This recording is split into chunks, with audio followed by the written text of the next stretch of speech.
കർമ്മിക് relationship ഉള്ളതാണോ? അല്ല നിങ്ങളത് തമാശയൊക്കെയാണ്. അല്ല തമാശയൊക്കെയാണ്. രാമായണം മുഴുവൻ പറഞ്ഞ് രാമസീതൻ്റെ ആരെന്ന് പറഞ്ഞ പോലെയാണല്ലോ.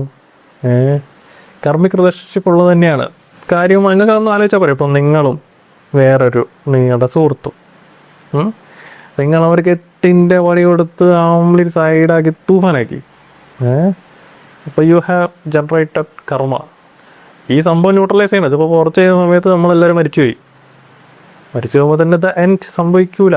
ഈ ഒരു കർമ്മ ന്യൂട്രലൈസ് ചെയ്തേ പറ്റൂ. അപ്പം എന്ത് ചെയ്യും? ആ ഒരു ചെങ്ങായരെ പിടിച്ച് അടുത്ത കൊല്ലം നിങ്ങളെ ഭർത്താവാക്കി കൊണ്ടുവരും. അപ്പം അതാണ് സ്വാഭാവികമായിട്ട് കർമ്മിക് പാർട്ട്നേഴ്സൊക്കെ പറയുന്നത്.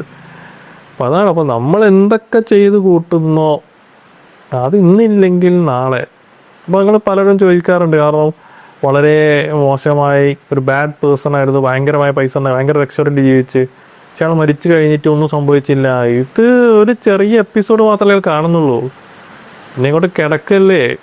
അപ്പോൾ പിക്ചർ അഭി ബാക്കി ഹേ മേരെ ദോസ്ത്.